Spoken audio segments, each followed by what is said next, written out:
이 고린도 후서 내용은 우리가 이제 1장에도 나와 있는 내용인데 바울에 대한 이제 신뢰 문제입니다. 그래서 고린도 교회가 고린도전서에서는 네파로 분열됐다 그랬죠. 서로 이제 싸우는 거예요. 근데 이제 바울파도 있잖아요. 아볼로파, 또 베드로파, 그리스도파 있단 말이에요. 그럼 패가 되면 어떻게 돼요? 무조건 자기 편이 옳은 거예요. 남은 다 틀리는 거예요. 이게 이제 교회의 문제입니다. 그래서 이제 바울이 거기에 대해서 이제 이야기를 합니다. 어떻게 교회가 나눌 수 있냐?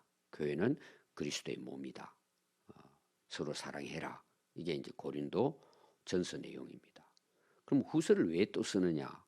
중간에 또 다른 서신서가 있다 그랬죠. 없어졌지만 이제 결론이 뭐냐 하면은 사도 바울이 문제다 이런 내용이에요. 교회 안에서. 그럼 누가 그렇게 했을 것 같아요? 거짓 교사들이에요.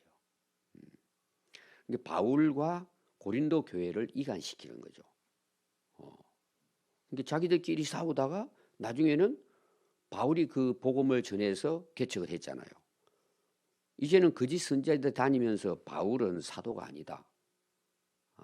바울을 신뢰하지 못하게 하는 거예요. 그럼 여러분 바울이 문제일까요? 그렇게 하면은 누가 문제가 될까요? 교회가 문제가 되는 거예요. 사실은 바울은 중요하지 않아요. 떠났으니까. 또 바울은 다른 데 가서 복음을 전합니다. 그럼 그 교회 안에서 그런 거짓 교사들의 목적이 뭘 같아요? 결국은 교회를 무너뜨리는 거예요. 여러분 이건 오늘날도 마찬가지입니다. 그러면 그들의 배후에는 누가 있을 것 같아요? 항상 악한 영들이 있는 거예요. 교회를 무너뜨린다는 건 다른 말로 말하면은 복음을 전하지 못하게 하는 거예요. 굉장히 중요하죠. 이게 오늘날 한국 교회도 팽배져 가고 있습니다. 이 부분을. 그래서 바울이 나는 이런 사람이야. 뭐 기분 나빠. 이렇게 해서 고린도 후서를 쓴 게 아닙니다. 교회를 위해서 쓰는 거예요. 이걸 여러분들이 기억해야 됩니다. 고린도 후서에. 그래서 바울은 여러분 시작을 어떻게 했다고요? 나는 그리스도의 종이라 그러잖아요. 내 뜻대로 된 것도 아니고 하나님이 불러서 그리스도의 종이 되게 해서 복음을 전하도록 한 것뿐이다. 바울은 여기 대해서 그냥 사는 거예요. 그 교회에서 그의 사도권을 바울은 사도들 중에 훌륭한 사도다. 이런 말 듣기 위해서 바울은 교회를 개척한 게 아닙니다. 복음이 증거되도록 하나님의 나라가 이루어지도록 바울은 그게 목적이에요. 근데 문제가 뭐냐 하면은 이 거짓 교사들이 들어와 가지고는 바울에 대해서 부정하고 바울이 전한 말씀까지도 부정해 버리는 거예요. 그럼 교회가 이게 분열이 되잖아요. 심각한 문제죠. 그래서 바울은 나는 사도 중에 사도라는 거예요. 자기가 자랑하려고 한 것이 아니고. 여러분 사단 마귀가 항상 하는 여러분 작업이 뭔지 아세요? 하나님과 우리를 분리시키는 거예요. 그럼 분리시키려면 어떻게 해야 돼요? 하나님의 말씀이 거짓이라고 이야기해야 되는 거예요. 이게 100% 이단들의 술법이에요. 그럼 여러분 교회가 완전할 수 있을까요? 그 당시 지금 고린도 교회잖아요. 우리가 흔히 말하는 초대교회예요. 초대교회가 이런 문제가 있다니까요. 여러분 예루살렘 교회는 문제가 없었을 것 같아요?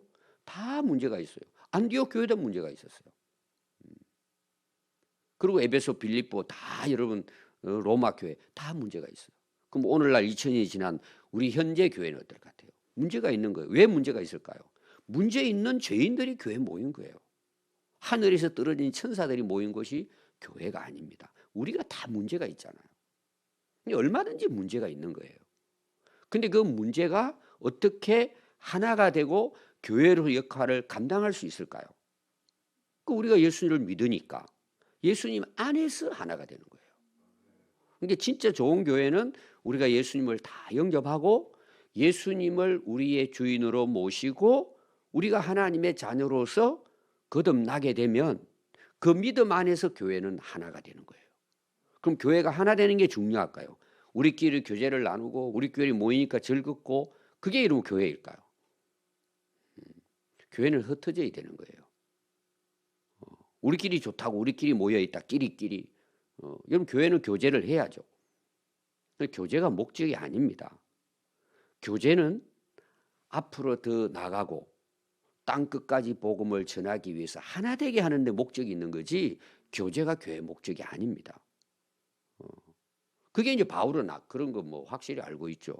근데 교회가 이렇게 문제가 되니까 거기에 대해서 이야기를 하는데 오늘 이야기는 바울 사도에 대한 신뢰를 무너뜨리려고 하는 거예요. 그들이. 그래서 여러분 교회 안에서 그 사단마귀 역사하는데 첫 번째 타켓이 목회자입니다. 목회자가 무너지면 교회는 무너집니다. 여러분 선장이 있는데 물론 뭐 예수님 우리의 선장이시지만 선장이 술 취해가지고 마약에 취해버리면 여러분 배가 어디로 가요? 침몰할 수도 있어요. 마귀는 그걸 아는 거죠. 여러분 아담 하와는 죄가 없을 때 유혹받아서 죄지었어요. 우리는 죄인인데 유혹받으면 무너지는 거예요. 그래서 여러분 말라기스가 제가 설교했잖아요. 제사장들을 향한 말씀이에요. 이게 무슨 말씀이냐 하면 일반 이스라엘 백성들이 타락하는 것은 그 인간들이 타락할 수 있어요. 근데 마지막 보루는 제사장들인데 제사장들이 타락해버린 거예요. 그래서 역사는 끝나는 거예요. 오늘도 마찬가지입니다. 여러분. 중세 교회가 왜 무너질까요? 전부 다 그 당시 지도자들이 타락해버리니까 암흑기가 되는 거예요. 오늘날도 마찬가지입니다. 사단은 그걸 잘 알고 있어요. 그래서 바울을 무너뜨리려고 하는 것입니다. 바울에 대한 신뢰를 무너뜨리는 거죠. 그래서 바울이 거기에 대해서 변명하는 거예요. 자, 자기를 높이기 위해 변명한 거예요. 교회를 살리기 위해서 변명하는 거예요. 교회를 살리기 위해서 하는 거예요. 여러분 이런 이해를 잘 해야 돼요. 또 그걸 가지고 또 고린도 교회에서는 뭐예요? 또 그걸 흠집 잡잖아요. 이게 여러분 사탄의 계략입니다. 그래서 여러분 교회 안에서나 가정에서나 직장에서나 분리를 시키는 사람들은 전부 다 악한 영들입니다. 그 성경에 이름 다 나오잖아요. 서로 화나가 되고 우리가 샬롬이잖아요. 솔로몬의 이름이 뭐라 그랬어요? 평화로움이에요. 여러분 예수님의 하신 일이 뭐예요? 중보자예요. 하나님과 우리를 화목케 하는 거예요. 또 화목의 제물을 되시고 우리도 그 제물이 되게 하신 거예요. 그래서 여러분들 교회 안에서는요 여러 가지 일들이 얼마든지 일어날 수 있고 문제 일어날 수 있어요. 근데 여러분들은 십자가를 내 신앙의 본을 삼고 여러분들은 화목의 제물이 되어야 돼요. 교회 안에서나 가정에서나 나라에서나 서로 시기하고 질투하고 남을 이간질하고 비방하고 부정하고 불신하게 만들고 그건 전부 다 거짓의 아비인 졸개들입니다. 그럼 그렇게 생각하면 돼요. 그래서 바울이 거기에 대해서 확실하게 변호하는 내용이에요. 제가 이제 서론이 길었는데 그걸 알아야 뒤 내용이 이해가 되는 거예요. 해석이. 그래서 15절에 보면은요. 내가 너희들에게 2번 가려고 했다 이런 내용입니다. 이게 왜 이런 이야기 하느냐 하면 고린도전서 이제 16장 6절과 7절의 그 내용이 나옵니다. 내가 마게도냐에 가서 마게도냐는 고린도 위쪽이죠. 지역입니다. 아가야 지역 그 위쪽이에요. 거기 가서 이제 교회를 돌아보고 그리고는 이 고린도 교회를 오려고 한 거예요. 근데 바울이 2번 오려고 한 거예요. 예를 들어서 마게도냐를 거쳐가면서 잠시 들리겠다. 그럼 바울이 들려서 하려고 하는 게 뭐겠어요? 교회 그 문제를 잘 해결하기 위해서 하나님 말씀을 바르게 전하기 위해서 잠시 들렸다가 그리고 마게도냐로 갔다가 다시 예루살렘 오늘 여기 유대라고 나오고 있는데 예루살렘으로 가기 위해서 이 고린도 교회에 다시 들려서 그 당시 고린도는 부자 동네예요. 도시입니다. 경제 성장한 곳이에요. 신자들이 헌금을 해도 뭐 예를 들어서 우리 군산 같은 경우에는 참 만 원 하기도 어려운데 뭐 서울 사람들은 그냥 한 10만 원 하는 게 자기들 돈이 많으니까 이제 그런 부분이죠. 이 고린도 교회는 굉장히 이제 경제적으로 성장했기 때문에 그들이 그 연보를 해서 그리고 예루살렘 교회는 그때 기근이 심했기 때문에 먹고 살기가 어려운 거예요. 도와야 된다. 2번을 가기로 했는데 바울이 못 간 거예요. 계획이 어긋난 거죠. 그러니까 이걸 또 누가 빌미를 삼아요. 거짓 교사들. 봐라. 내가 이야기했지 않냐. 바울은 저런 인간이야. 말도 하고 계획도 하고 약속도 해놓고 안 오잖아. 저 거짓말만 하고 돌아다니는 인간이야. 이렇게 이제 선동을 하고 또 다니는 거예요. 그리고 거기에 그 당시는 지금보다 더 어때요? 지금이야 비행기 타면 갈 수 있잖아요. 그 당시는 산을 넘고 물을 건너야 돼요. 한 달, 두 달 걸려요. 또 갑자기 어떤 일이 일어날 수 있잖아요. 지금 이게 오늘 배경이에요. 봐라, 바울한 봐라. 저 거짓말하고 돌아다니지 않냐? 저 인간이 사도냐? 뭐 이런 식으로 이제 다니면서 막 이간질을 하는 거죠. 그걸 이제 바울은 이제 알아들었습니다.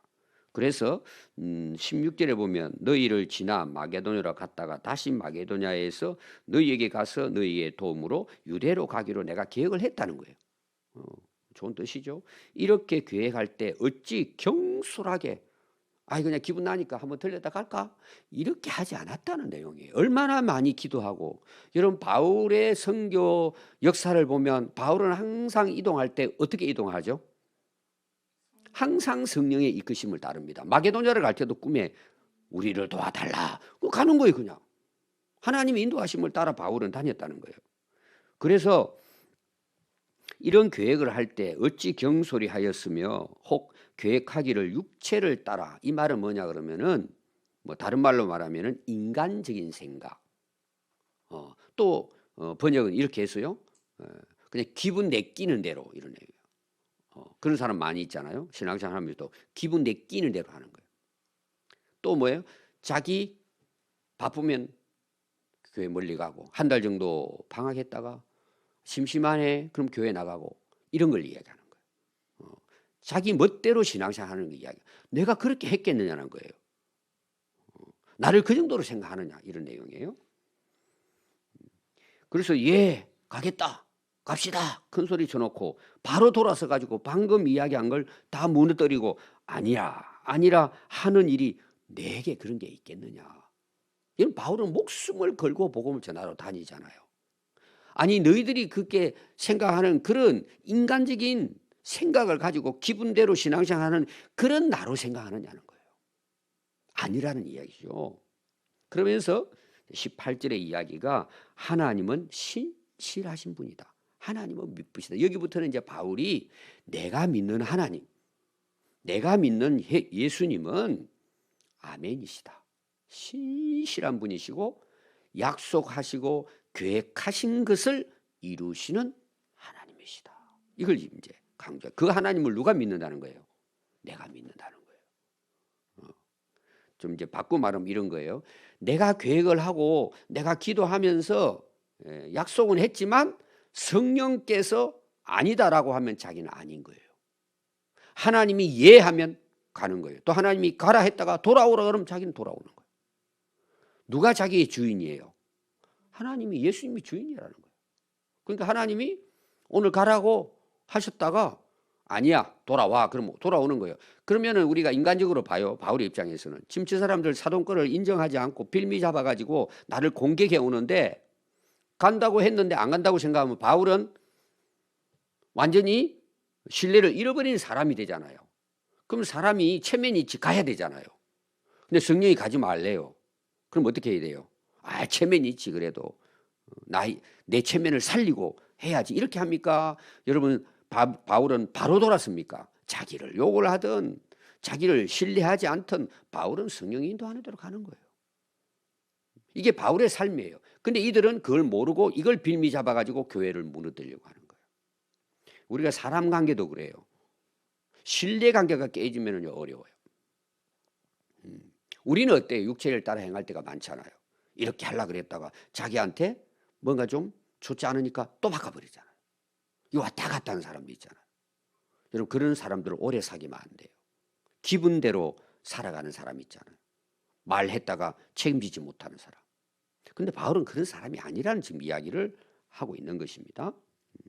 그래서 19절에 우리 곧 나와 실로아노와 디모데로 말미암아 너희 가운데 전파된 바울이 전했잖아요.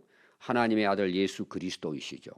그분은 예하고 아니라 함이 없다는 거예요. 이거는 이제 전체 이야기는 하나님은 예수님을 통해서 구원을 완성하셨다. 이걸 지금 바울이 이야기하려고 하는 것입니다. 그래서 그에게는 예만 되느니라. 그래서 이 내용은 그분은 약속하고 그대로 아멘, 그대로 이루어지게 하시는 신실하신 분이시다. 그래서 하나님의 약속은 이 약속은 뭘까요? 구약에서 메시아에 대한 약속이잖아요. 그걸 바울이 복음을 전하러 다니잖아요. 얼마든지 그리스도 안에서는 믿을만 하다는 거죠. 그런즉 그로 말미암아 우리가 아멘하여 하나님께 영광을 돌리게 하셨느니라 그랬어요. 자, 우리가 오늘날 이런 말씀을 들으면서 설교를 들을 때 특히 아멘 하잖아요. 아멘. 그게 하나님은 신실하시고 하나님은 그대로 이루시는 분입니다. 내가 그걸 믿습니다 하는 고백이에요. 제가 이제 특히 중국 가서 강의를 하면은 한 2분에 한 번씩은 아멘이에요. 떨어지면 아멘이에요. 근데 이 사람은 그게 습관이 돼버렸어요. 아멘도 그냥 하는 게 아니에요. 완전히 군대 외치는 것처럼 그냥 고함을 지릅니다. 아멘, 아멘 이렇게 막 고함을 지릅니다. 근데 아멘 안 할 때도 해요. 이게 문제예요. 그냥 습관이 돼가지고. 그게 문제예요. 여러분들도 잘 생각해야 돼요. 성경에 아멘 해야 될 말씀이 있고 하지 말아야 될 때가 있는 거예요. 이 말은 뭐냐? 진짜 믿음으로 아멘 하란 말이에요. 그냥 습관적으로 아멘 하면 안 된단 말이에요. 입으로. 안 하는 사람도 문제예요. 여기 봐요. 왜 우리가 아멘을 해야 된다는 걸 지금 이야기하는 거예요. 하나님의 말씀을 우리가 들었을 때 내가 진짜 그 말씀을 믿는다면 아멘 하는 이유가 어디 있어요, 여러분? 은혜 받았습니다. 이걸 같아요? 오늘 정확하게 알고 해야 돼요, 여러분들이. 왜 아멘 해야죠? 그럼 여기 답이 나오는 거예요. 왜 해야 되는지를. 하나님은 신실하신 분이고 약속하신 걸 이루시는 분이고 예수님은 이루신 분이세요. 아멘 하신 분이에요. 그대로 이루어진 거예요, 메시아로. 우리가 하나님 말씀 앞에 아멘 할 때 하나님 기뻐하시기 때문에 아멘 하는 거예요. 나 큰 소리를 아멘 해야지. 은혜 받기 위해서 아멘 해야지. 여러분 그거 다 잘못하는 거예요. 이 아멘을 하나님이 들으실 때 하나님 말씀에 우리가 아멘 하니까. 그러면 여러분 말만 아멘 해야 됩니까? 하나님이 신실한 분이시기 때문에 약속하신 걸 하나님은 이루세요. 그럼 입으로 아멘 한다는 건 내가 그렇게 살겠다는 고백이 돼야 되는 거예요. 여러분 이거 오늘 꼭 기억하십시오. 아멘 많이 하는데 제가 이제 우리 목회자로서 제일 듣기 싫어하는 게 있어요. 우리 목회자들이 모였을 때 만나잖아요. 아멘, 할렐루야, 장난치는 거예요. 이걸 가지고. 여러분 절대 그렇게 하지 마요. 그렇게 하는 게 아니에요, 여러분. 인사가 아니라니까, 여러분. 여러분 잘 보세요. 제가 30몇 년 동안 우리 평안교회 계속 했는데 여러분들 할렐루야, 아멘. 여러분 그렇게 인사한 적이 있어요? 간혹 있어요. 약간 정신이 제가 이상할 때. 자, 손님 오셨어요. 물론 여러분 만난 거 하나님께 감사하죠. 할렐루야, 아멘 할 수 있어요. 제가 이야기하는 습관적으로 하는 잘못된 거예요. 만나가 친구들끼리 할렐루야, 아멘 이런 거 있죠. 절대 하지 마요, 여러분. 여러분들이 들을 때는 목사님 뭐 그냥 그런까지도 그러느냐 가볍게 뭐 하는 거죠. 여러분 성경을 잘 알아야 돼요. 하나님께 영광이 되는 것이 아멘이에요. 그냥 대충 하는 그냥 장난삼아. 여러분 장난삼아라도 하면 안 돼요. 정치인이 혼돈할 때는 나올 수 있어요. 절대 하면 안 돼요. 하나님의 이름을 망령되이 일컫는 거예요. 제가 대학원 다니다가 중단을 했는데요. 그때 제가 십계명을 레포트를 썼습니다. 그때 제 마음에 딱 왔던 게 지금까지도 있어요. 하나님의 이름을 망령되이 일컫지 말라는 거예요. 아멘 함부로 하면 안 돼요, 여러분. 하나님께 영광이 되도록 해야 돼요. 지금 여러분 아멘 하셨잖아요. 하나님 기뻐하신다는 거예요. 여러분 마음으로 아멘 하는 거잖아요. 그럼 여러분들이 아멘 하면 하나님 기뻐하신다면 말씀을 읽을 때 내게 하나님 말씀하시잖아요. 아멘 해야죠. 설교할 때 그것이 진짜 하나님 맞습니다. 제가 그렇게 살겠습니다. 그 고백이 아멘이에요. 그럼 하나님 받으시고 됐어. 여러분들이 그 자녀들이 부모님이 야 이렇게 했으면 좋겠다 그러지 싫어요 하는 거 하고 예 엄마 알겠어요. 여러분 마음이 어떨까요? 근데 애가 맨날 습관적으로 예 하고는 지 마음대로 사는 거예요. 영어 하나 들으면 잘 써야 돼요. 그래서 아멘하고 하나님께 영광을 돌리라. 우리를 너희와 함께 그리스도 안에서 굳건하게 하시고 우리에게 기름 부으신 이는 내가 그렇게 신실한 하나님을 믿음으로 고백하고 살아갈 수 있는 것은 하나님이 우리를 그리스도 안에 세워주시고, 여기 그 기름 부으심은 뒤에 나옵니다. 22절에 그가 또한 우리에게 인치시고 보정으로 우리 마음에 뭘 주셨어요? 성령을 주신 거예요. 성령을 주신 거예요. 그래서 우리는 성령으로 살아가는 거예요. 아까 제가 바울이 이야기했습니다. 바울이 그 이야기한 거예요. 성령 인도하시는 대로. 그게 여러분 그 고린도전서 바로 앞에 이제 그 사람 그 거짓 선지자들이 바울에 대해서 이제 그런 신뢰를 깨뜨리려고 하는 이제 그런 부분에 대해서 그 16장에 나오거든요. 그래서 16장 7절에 보면 이렇게 나와요. 이제 지나가는 길에 너희 보기를 원하지 아니하노니 이는 만일 누가 허락하시면이에요. 주님께서 허락하시면 얼마든 동안에 너희와 함께 머물기를 바랍니다. 바울의 일정은 뭐냐? 주님이 인도하시는 대로, 주님이 허락하시면, 성령이 이끄시는 대로 바울은 사역을 마친 거예요. 그럼 그게 여러분 바울의 이야기일까요? 오늘 우리 이야기가 되어야 되는 거예요. 오늘 여러분 새벽에 기도하시면서 결론은 뭐예요? 우리가 아멘하고 하나님께 영광 돌리되 우리는 항상 성령이 주시는, 우리 안에 인치신 성령께서 이끄시는 대로 우리가 순종하도록 기도해야 돼요. 그럼 하나님이 그 성령을 통해 우리를 통해 무슨 일을 하실 것 같아요, 여러분? 우리는 거기까지 못 가는 거예요. 아멘을 하고 하는데, 여러분 성령이 우리에게 임하시고 우리가 성령이 권능을, 우리에게 은사를 주시면 왜 주신 거예요? 땅 끝까지 복음 전하라고 주신 거잖아요. 우리는 거기까지 안 가는 거예요. 은혜 받았다는 거예요. 그 은혜가 뭡니까, 여러분? 잘 먹고 잘 사는 겁니까? 문제 해결입니까? 성령이 불 받았대요. 그럼 뭔 불을 받았는데? 성경을 여러분들이 바로 알면은 여러분 어렵지 않아요. 사도행전의 역사가 성령 불 받아서 일어난 역사잖아요. 바울이 지금 그 사도잖아요. 그리고 교회 역사가 일어나잖아요. 여러분 우리가 이거 모릅니까? 왜 이런 문제가 생기느냐? 어제도 제가 주일 낮에 이야기했지만 잘못 가르치는 거예요. 제대로 가르쳐야 되는데 왜 성도들이 듣기 싫어하니까? 그 영혼을 죽이는데 듣기 싫어한다고 안 가르쳐요? 생활이 엉터리로 사는데, 세상 것에 목적을 두고 살아가는데, 아 그래 잘 먹고 잘 살아라, 복 받아라. 여러분 그건 거짓 선지자예요. 제대로 가르쳐야죠. 제대로 가르치는 게 제가 연구해서 가르치는 게 아니에요. 성령 받으면 권능 받고 땅 끝까지 복음 전하라는 게 여러분 성령 주시는 하나님의 역사잖아요. 여러분 이걸 우리가 모릅니까? 그래서 여러분 어제 솔로몬에 대한 설교를 여러분들이 진짜 한 주간 딱 묵상하세요. 오늘 내용도 마찬가지예요. 우리 하나님께 아멘으로 영광 돌립시다. 우리 그렇게 살아갈 수 있기를 바랍니다. 기도하겠습니다.